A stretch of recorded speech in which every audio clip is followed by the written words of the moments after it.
ఇది తిరగ రాస్తోన్న చరిత్ర, కనీ విని ఎరుగని చరిత్ర.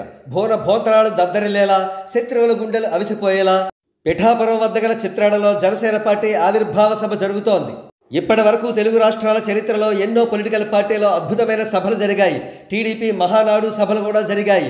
వాటన్నింటినీ తలదన్నేలా జనసేన ఆవిర్భావ సభ జయకేతనం అనే పేరుతో జరుగుతోంది. మరి ముఖ్యంగా కాకినాడ నుండి పిఠాపురం వరకు గల రోడ్లన్నీ కూడా జనసేన పార్టీ ఫ్లెక్సీలతో పూర్తి స్థాయిలో నిండిపోయాయి. ఎకో ఫ్రెండ్లీ స్వాగత తోరణాలు చూపరులను ఆకట్టుకుంటూ సోషల్ మీడియాలో కూడా తెగ వైరల్ అవుతున్నాయి. కాగా ఈ సభ నిర్వహణకు అత్యంత పకడ్బందీగా ఏర్పాట్లు చేస్తున్నారు. 1600 మంది పోలీసులను డిప్లాయ్ చేశారు. లక్షల మంది కార్యకర్తలు, ప్రజలు వస్తున్నప్పటికీ వారెవ్వరికీ కూడా ఎటువంటి లోటుపాట్లు లేకుండా ఏర్పాట్లు ఘనంగా చేస్తున్నారు. మహిళలకు ప్రత్యేకమైన గ్యాలరీలు కూడా ఏర్పాటు చేస్తున్నారు.